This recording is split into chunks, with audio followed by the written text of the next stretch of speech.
మేము పర్సనల్గా తీసుకుని నేను 2-3 సార్లు కలిసి వాళ్ళు కలిసి ట్రస్ట్ ఇప్పుడు తెప్పించాం. మిగతా కుటుంబాలన్నీ కూడా రావాల్సిన నష్టపరిహారం మేము అధికారులకు వచ్చినా తెప్పించాం. అక్కడ పర్మనెంట్గా ఒక ఆసుపత్రి కూడా తెరవాలి, దానికి కూడా నిధులు ఉన్నాయి. 50 crores ఉంది. ట్రస్టీస్ ఒక టైం తీసుకుంటే నేను ఎంపీ గారు కూడా చెప్పాను, మీరు కూడా మాట్లాడండి, హెచ్ఎం గారు కూడా మాట్లాడతారు, అవసరం నేను కూడా ఇన్వాల్వ్ అవుతాను, తప్పనిసరిగా హాస్పిటల్ కూడా తెస్తాను. సో కేవలం ఏదో డబ్బులు ఇచ్చేయండి ఇచ్చారు, తర్వాత ఏం మర్చిపోయారు.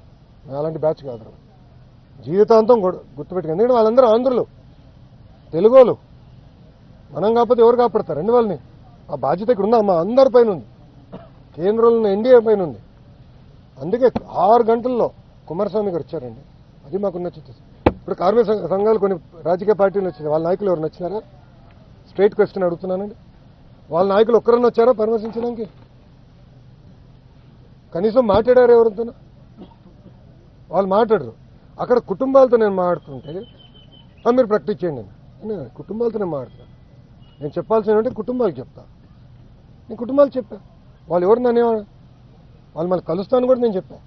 అది మాకు ఇప్పుడు లోపల కూడా కార్మికులు ఒక ఆయన దూరం నుంచి అరుస్తున్నాడు, నేను ఎందుకు అరుస్తున్నా, దగ్గర రా, ఇంపట్లేదు మీ దగ్గర అని తీసుకుని మేము మాట్లాడాం.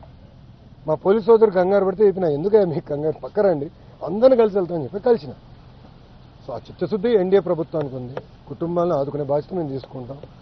మళ్ళీ విశాఖ ఉక్కుకి పూర్వ వైభవం తీసుకొచ్చే బాధ్యత కూడా మా పైన ఉంది, మేము చేస్తాం. ఓకేనా అమ్మా?